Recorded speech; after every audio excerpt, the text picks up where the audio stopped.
સંતરામપુર નવા બજારમાં આવેલ બેંક ઓફ બરોડા ખાતે આશરે 35 જેટલા વ્યક્તિઓએ પ્રાથમિક શિક્ષક, પોસ્ટમેન, પોસ્ટલ આસિસ્ટન્ટ વગેરે પોતાની ખોટી ઓળખ ઊભી કરીને જોડે ખોટા દાખલાઓ, પગાર સ્લીપો, ફોર્મ 16 વગેરે ખોટા ડોક્યુમેન્ટ્સ ઊભા કરીને 3,55,00,000ની પર્સનલ લોન મેળવેલ હતી, જે બાબતે સંતરામપુર પોલીસ સ્ટેશન ખાતે ફરિયાદ નોંધાયેલ.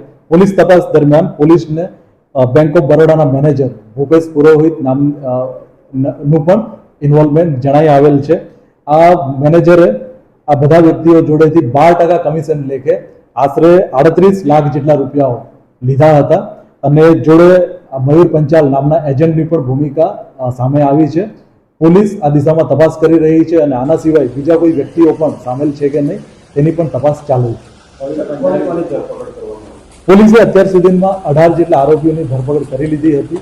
ત્યારબાદ આ જે મેનેજર છે એમની ભૂમિકા સામે આવતા એમની પણ ધરપકડ કરી લીધી છે. મયુર પંચાલ જે એજન્ટ તરીકે કામ કરતો હતો એ વ્યક્તિની પણ ધરપકડ કરી દેવામાં આવી છે. પોલીસ એ દિશામાં પણ તપાસ કરી રહી છે કે એમના અકાઉન્ટમાં નાણાં અત્યારે હાલ છે કે નહીં, અને જેટલા બી આરોપીઓ છે એ લોકોના અકાઉન્ટ છે એ ફ્રીઝ કરી લેવામાં આવ્યા છે અને જો એમના અકાઉન્ટમાં નાણાં હશે તો એ રિકવર કરી લેવામાં આવશે.